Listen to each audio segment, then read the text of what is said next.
Hi everybody, Joe here. In June of 2022, we spent a couple of days in the North Maine Woods. I left my house about 4:30, headed north to New Hampshire to pick up my friend Paul. Once I had him, we continued up north, getting on 95, up into Maine. We got off in Waterfall, headed over to Winslow, went to Big G's for breakfast around 8 o'clock. Anyone that's ever been to the Winter Romp is familiar with Big G's, and it was strange to see the place not jammed. Nice drive through Backroads of Maine. Eventually the pavement turned to dirt. We continued north, heading towards Rockwood. We stopped at the Rockwood Bar and Grill where they have some great food and also fuel.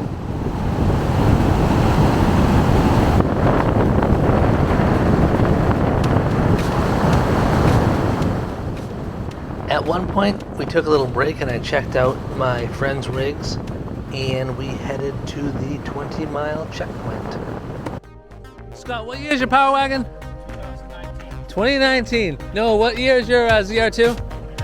2019. Oh, you guys bringing fancy new things. I'll be getting in my 08.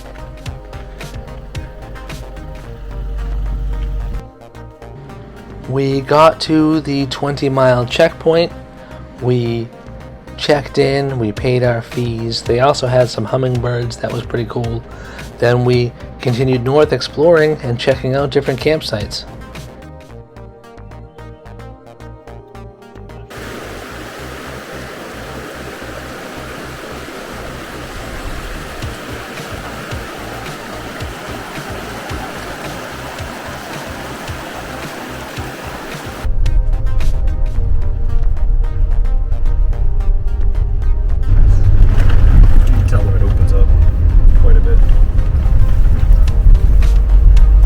It opens back up to plenty wide.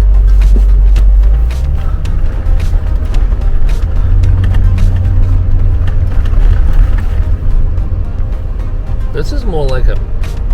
Plenty wide for who?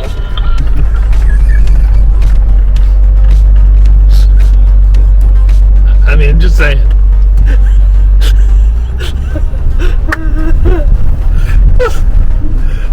Because it's definitely narrow again here. Not that narrow. Worse back there. He's above it. It's true.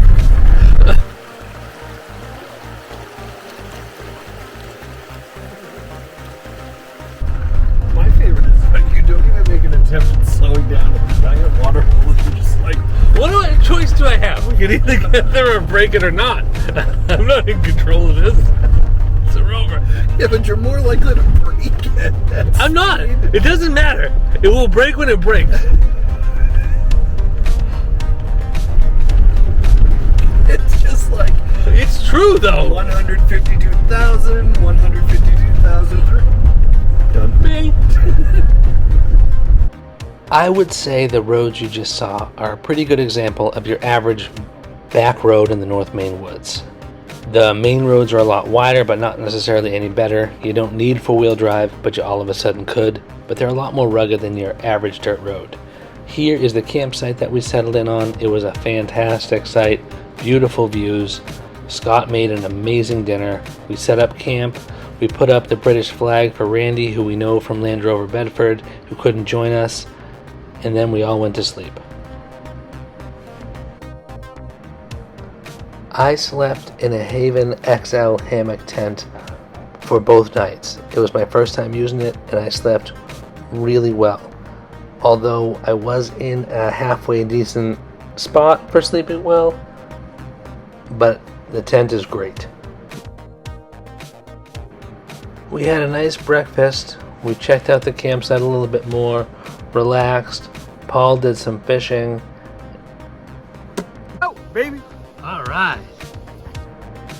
I took a look at the dam with the drone. It's a pretty cool spot to be. Then we continued on exploring. Now we had a route and we had the GPS track in our phones, and it was checked on the North Maine Woods map on their website, Google, and topographical maps. but you never know what you're going to get in the North Maine Woods. On the way to the campsites, the first night we had to reroute because the bridge was out, and this day we had a bridge out that was sort of critical to our plan, and we tried to figure out other ways around it, but that's what happened. It ended up being just a great fun day of exploring and trying to figure out how to get from here to there. We encountered this bridge that no one thought we could make it across. Maybe they were right. So the rest of the day we made quite a few U-turns and found quite a few dead ends. Checked out maps, checked out roads. It was a really fun day of exploring. 2 winches, right? 2 inches. Traction boards, recovery gear, and plenty of knowledge. And a can-do attitude. A candy attitude? I don't So think this is impassable. I bet this is the impassable part. You think so? Yep. Let me see it. That's the first real thing we got to. Yeah, I bet that road was supposed to be right there. Road ahead. Yep. Can I go on foot? I mean, that's not a road. We're not driving either. Even if you go on foot, we're not driving down there, so. Alright. Hey guys, let's turn around.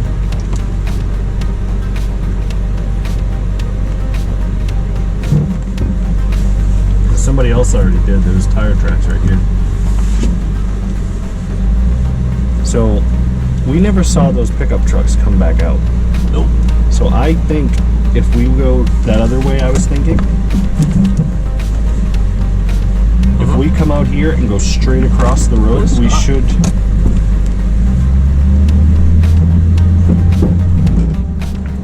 Scott probably backed up. There was another opening back a little ways. So I think if we go straight across when we come out, that brings us to that other thing I was trying to get to. Alright, well, let's try that. Right off, yeah, this is dead. If we would have taken a left. No, Look it. I'm just kidding. Dead end. I don't know you. Anyway, if we would have taken a left, does that show a full dead end? What? There's a lot of water around us.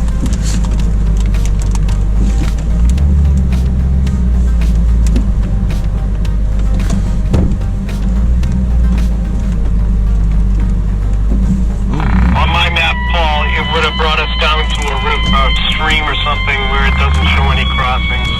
So this shows a crossing. Yeah. So let's. Okay, so on the paper map, it looks like it leads down and goes to a crossing. So we were talking about trying that one and then working our way up through. Oh, there's a bridge. And then where's the junction? I think it's see it straight On up ahead. the map. Is it on the other side of the junction? The bridge. So there. Now it looks like we're in a spot where no one's ever been. Damn it! Yeah, I bet that's right here. I bet the water. Where you see? Do you see water on your map? Yeah. I bet that's right here. Damn. If you guys hear me turn around, That sucks. yeah, it was worth a look. I'm sorry, you said we need to turn around? Yes, turn around. Turn around. What'd you get to? We got to a bridge that was just fine, and then the road just opens up at the other end and stops.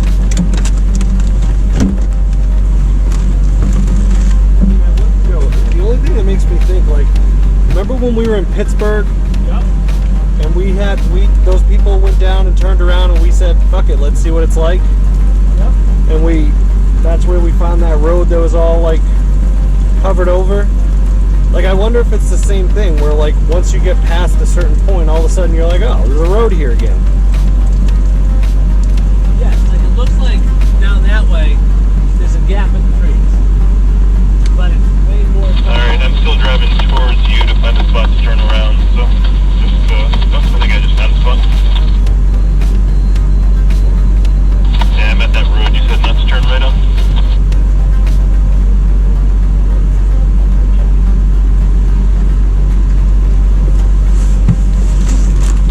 What's up here? Did you guys go over it? Yeah, tell them to go check it out. Go check it out. Alright, I'm up there now. Might as well. I mean, worst case he finds something that we didn't know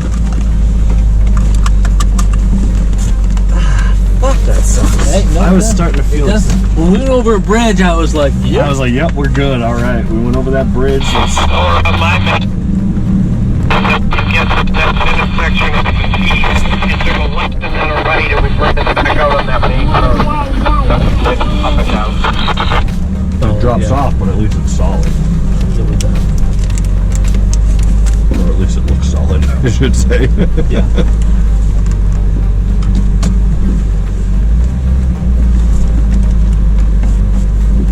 There's no one. Comes Colorado.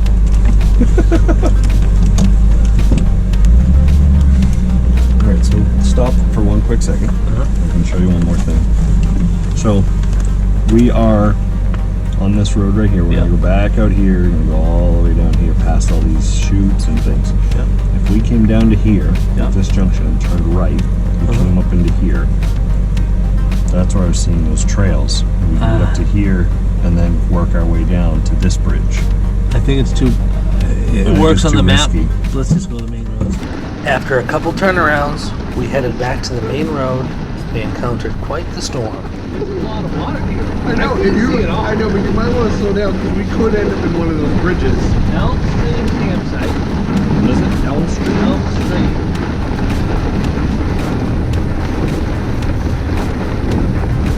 Oh, we could have taken that. That was here. We saw that other end. That brought us to here. Okay. We're not that Next time.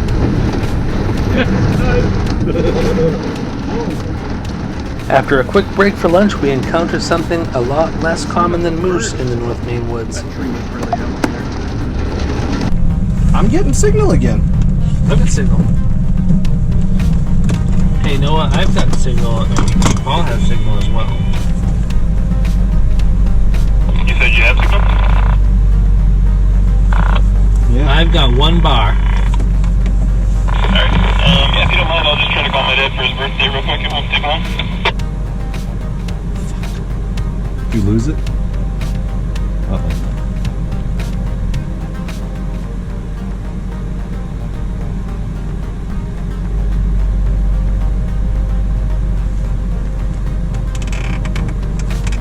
Here, tell him to use mine so you can deal with whatever this one.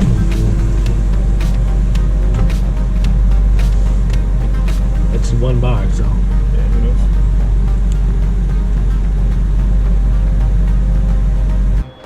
So we took a couple minutes to call people, then we continued on our way. Our next stop was the abandoned locomotives.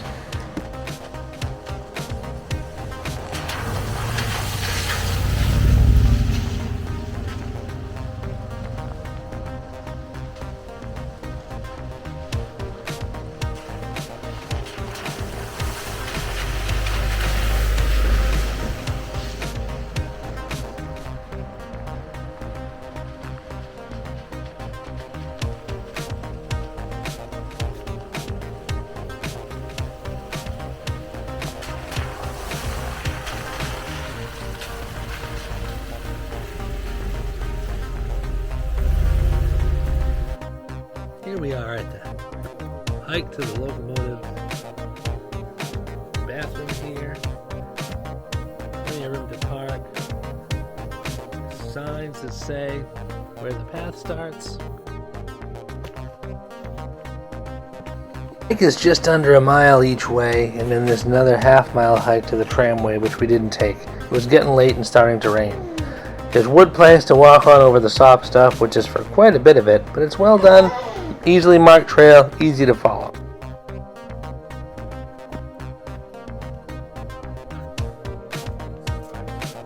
Yeah, looks like a big boiler type of thing.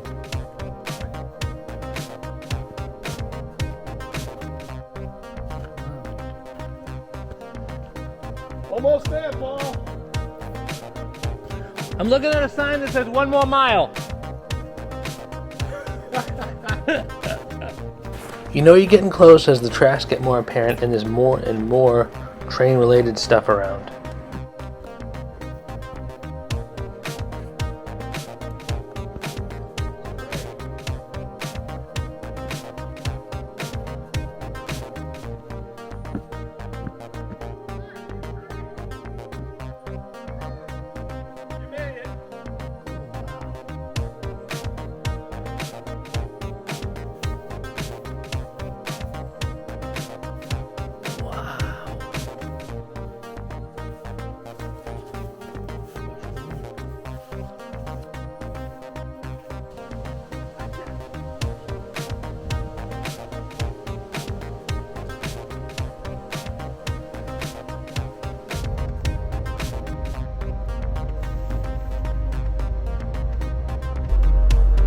Well, how do you think this route's looking?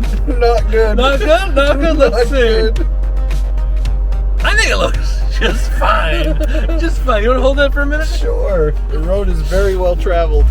Yeah, I don't think anyone's been on this all day. After a Mousse and some roads that didn't quite work, we find in a bunch of full campsites, we settled in on Pillsbury Deadwater campsite for the night. So our first choice of campsites, we tried 2 different ways to get there. Both of them were just a bit too narrow for us with trucks with paint on them. We tried a bunch of other campsites that were on lakes, but those were already filled up. So we found Pillsbury Deadwater campsite, which was not the prettiest of campsites, but it was a cool place to stay, very secluded, very private, and very quiet. It wouldn't be my first choice because it doesn't really have a view, and so many of these campsites do, but all in all, it wasn't a bad place to spend time.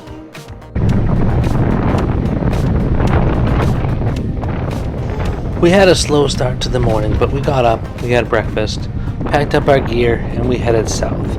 First, we were going to go to the Gorge and Power Plant, and then continue on to the B-52 crash site.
After about an hour and a half or so, we got to the checkpoint at Telos to check out. Here we are at Telos Checkpoint, checking out. This seems like a much more used checkpoint than the one we came in at. No hummingbirds, but they had snacks for sale. I saw sour cream chips. Those are my favorite.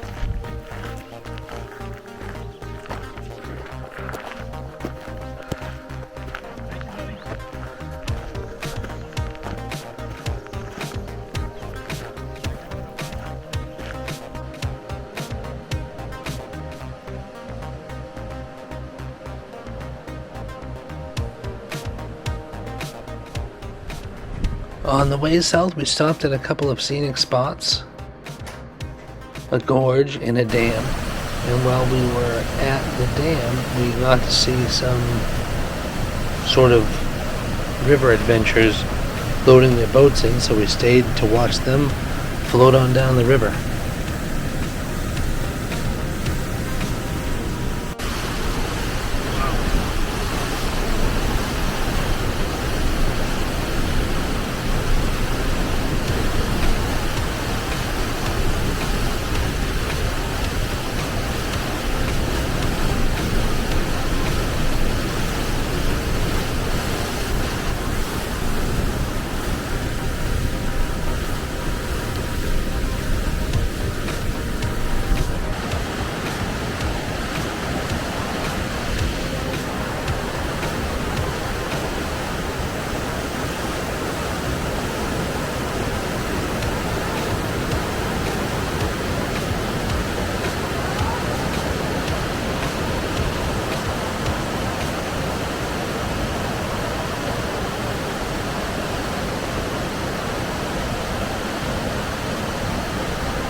After we watched them, we continued to head south towards the B-52 crash site memorial. This was something online it was difficult to figure out the exact location, so I gave it my best guess, and I wasn't 100% sure that we'd get there, but when we got close, it was extremely well marked where this place was. And once we were inside, it was really a special place to be. The forest just feels totally different there. If you're in that area, it's worth a visit to experience what is left of that aircraft.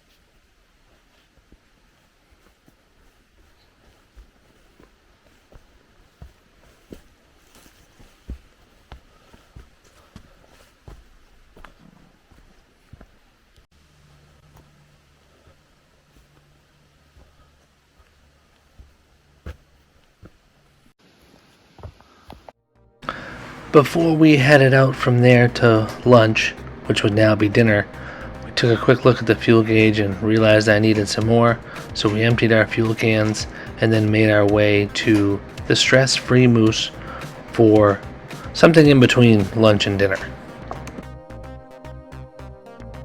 All told, about 400 miles or so off pavement at a fair clip, not a single mechanical failure.